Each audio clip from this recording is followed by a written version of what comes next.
Hey, what's the deal, everyone? Welcome to the Meal Change Podcast. This is episode number 48. I think it's 48. Yes, 48. I really need to keep track of these episodes, man. Like, sometimes I'll just be forgetting. We just go through so many of them in a week, so it's hard to keep track. If this is your first episode, this is the Meal Change Podcast. We're helping millennial men build a better mindset. That's our motto. That's our focus. That's our goals. That's what we want to do. And along the journey, we want to help and teach each other, better habits that can help us win long term. So if this is your first episode, welcome, as Morpheus would say. My buddies be calling me Morpheus too. Sometimes it's totally horrible, but yeah. So it's dope, man.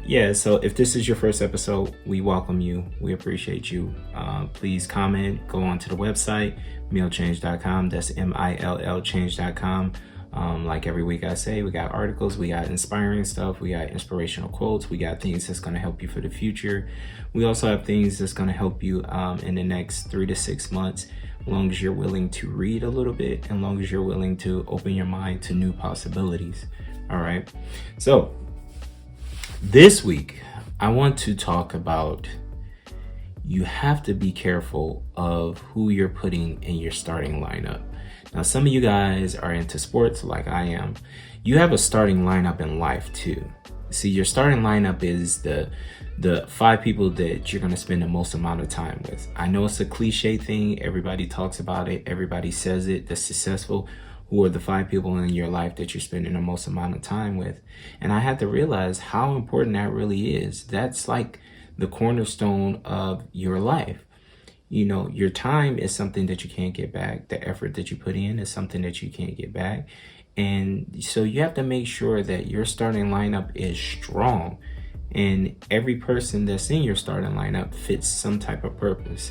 So if you look at it, I guess they said, the 5 people that you spend the most amount of time with are 5 people on the basketball court. So it's a starting lineup.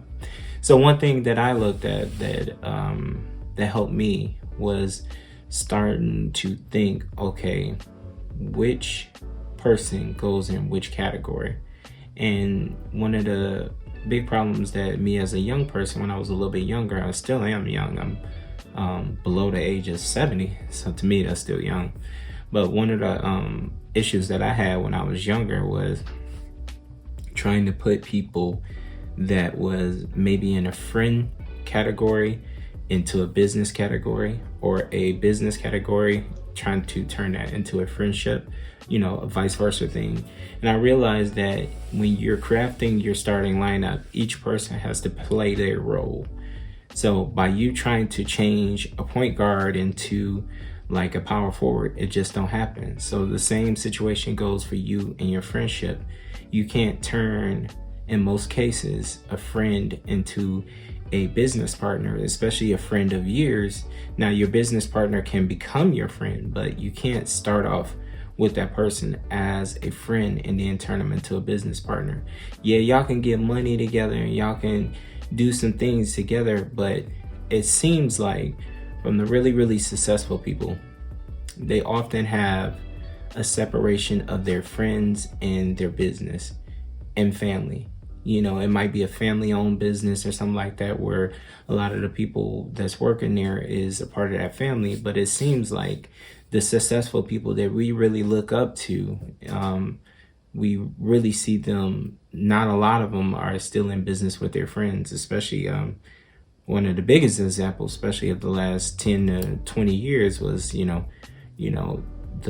creators of Facebook. Friends started off as friends, tried to become business partners, and the story. If you haven't seen the movie The Social Network, brilliant movie, really, really good movie. So how I looked at it was like this. One of the major problems, so you guys, like I was saying earlier, if this is your first episode, what we do is we talk about some of the problems, and then we knock out some of the solutions of what can help you with those problems, because this world is built around problems, and the people that learn how to solve those problems will be really successful.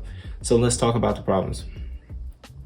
You might be trying to move the wrong person into your starting lineup because you have some type of emotional connection with that person. So I had mentioned friends. Friends are one of them.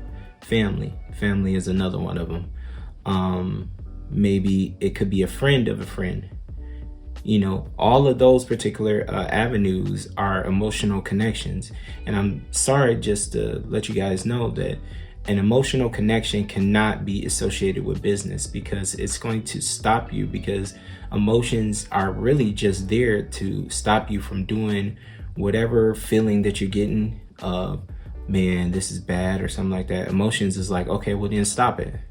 Don't talk to that person, or don't do this particular thing, or don't be in that group because that group hurts your feelings. So all tied into emotions.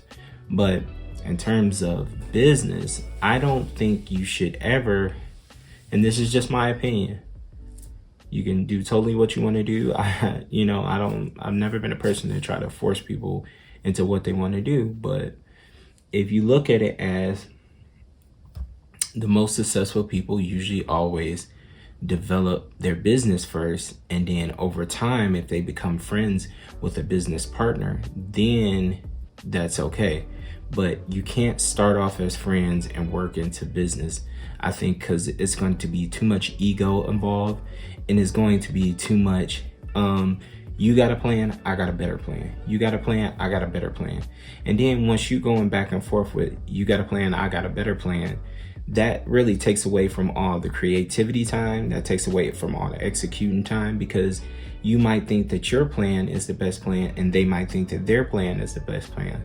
And then what'll happen is y'all have this conflict, and it's a circle of just, BS. You can't get anything done. So me, I prefer to do business with people that I'm not friends with, because I just think it's a better transition as my business grows. If I can help my friends in some way by giving them my money or time or something like that, I'm definitely all for it. But in terms of what I want to build in terms of a business, I'm just not a huge fan of going into business with friends and family because of the emotional aspect and the expectations that, hey, you've been my friend for years. Hey, I've been your brother your whole life.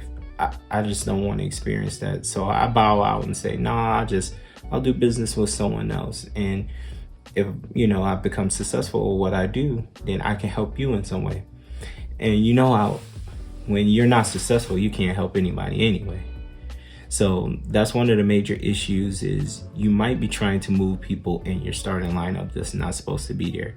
If you ever watch basketball, man, it's a great example of it. When the bench players come in, it's usually a totally different game compared to the starters. So one of the things that, I actually wrote down 5 things that I think that can help you with this particular transition of you getting a starting lineup.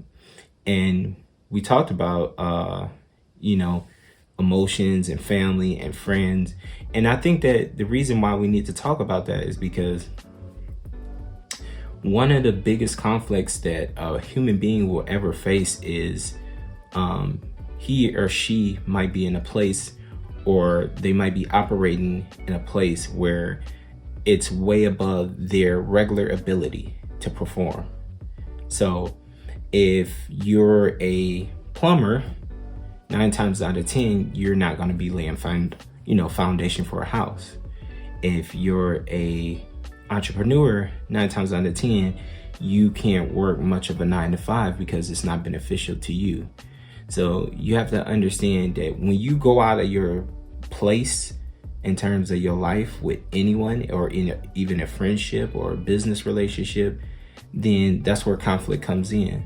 So one of the biggest things you can do to prevent those conflicts is not empowering your friends to be your business partners, but if you can, set them up so they can do what they want to do, because they'll feel better anyway. So if you're successful at, let's say, being an artist, or like a music artist or something like that, and your friend is a producer, well, the best thing you can do as a music artist is give your friend the same connections that you have, and let him build up a reputation with the other people in the business. Instead of you two just always doing songs together, and y'all might have some type of conflict on how the music is getting mastered or something like that, you're taking time away, you know? Not to say that those things don't happen with people outside of your friends, but you have to think, though, those people that I'm spending the most amount of time with, they're going to shape my life. If they're lazy, there's a high percentage you're going to be lazy. If they're on drugs, there's a high percentage you're going to be on drugs. If they're in shape, there's a high percentage of you being in shape. So all of these particular things are intertwined together to make things, better for your life. But you just have to recognize, is this person supposed to be in my starting lineup? Go down your checklist. Okay. So I wrote down 5 things that I think that will help you in terms of developing a starting lineup in 2022. Number 1, try to seek out people that's thinkers. Seek out the people that are the thinkers in whatever field that you're trying to do. So if it's like myself, I got podcasts. So I'm trying to spend my time trying to find people that's developing new podcasts and producing the podcast, distributing the podcast, some of the trial and error things that they've experienced. And so that way I can pass on the information to someone else. So first, people that you want to involve yourself in is the thinkers, the people that's going to start writing the story. The second thing you might want to consider in terms of putting in your starting lineup is the creators. Okay, so the first one is the thinkers. The second one is the creators. Now, the thinkers are often not the creators and the filmmakers. And I'm using filmmaking as an example because we're recording it. The creators give that type of edge to a story, give that type of edge to music, or gives that type of edge towards any environment in which creativity is the number one thing. So if you're a thinker and your buddy is a creator, that would be dope if y'all wasn't like super duper tight friends, because like I said, I would hate to have some type of falling out with my buddy over money or something like that. So I would just pass on the friends doing business type thing. That's just me. Number 3 is you have the entertainers. So when you're in your starting lineup, you got your thinkers who's going to think about some of the issues that you guys need to face. Number 2, you got your creators that's thinking about a way to create whatever the thinkers came up with. Number 3, you got the entertainers that's going to go out there and tell the story for the creators and tell the thinkers' ideas and put it on, blast, as you would say. And those things work out. Those things really, really work out. Number 4, you need some type of advertisement. I can't stress to you how important advertising is. It's $1 trillion business. Don't let anybody tell you otherwise. People say it's $1 billion business. No, it's trillions of dollars for advertising. It's ridiculous. But you need them. You need it on a small level, and you can use it on a big level as well. It's just totally up to you for exactly what you want to do with it. The last thing that I wrote down that they should be in your starting lineup in some way, some capacity, is friends and family. They should be in your starting lineup, but not in terms of business, remember. They should be only there in terms of support, in terms of encouragement, in terms of, hey, we see you. So number 5 is a controversial one, but you can also try to use it for leverage to make sure your particular message is being heard. And then you can also give them some type of leverage in return, like, well, hey man, do you need help with that particular thing you shoot next week or something like that? And then that way, and then y'all stuff can all start mushing together where it's like, okay, we all on the same team: the thinkers, the creators, the entertainers, the advertisers, and the friends and family. But if you can't get friends and family on board for what you're trying to do, don't get upset. Don't get mad. There's so many people out there that's just not going to believe in you just because they don't want to believe in you. All right. And I think for the last thing that I want to bring up to you guys about making sure that you got the right starting lineup is The people who support you the most will always be there. You can't push them away. You can't run them away. You can't fight them away. If they're supposed to be there, they'll be there. If they're not supposed to be there, they just won't be there. And don't rush it. Don't get upset and mad over it. You know, have a joyful life and enjoy it, because it's the only one you really got. Not you really got. You got. That's the only one. All right. So guys, we will be back on Tuesday for a new episode. Like I said, go into the website, millchange.com, millchange.com. Read some articles, check out some of the clips from the podcast, so that way you can enjoy the podcast just as much and enjoy life. Like I say every week, man, don't live in this world, create your own. That's my motto. I will never give it up. I think it's a brilliant statement, because all of us are trying to fit within something that we're not supposed to be at, or environments that we're not supposed to be at. And I don't know about you, I'm good. If I ain't supposed to be there, I'm not gonna keep trying to force it. All right, guys, so I'll see you. Much love, respect, deuces.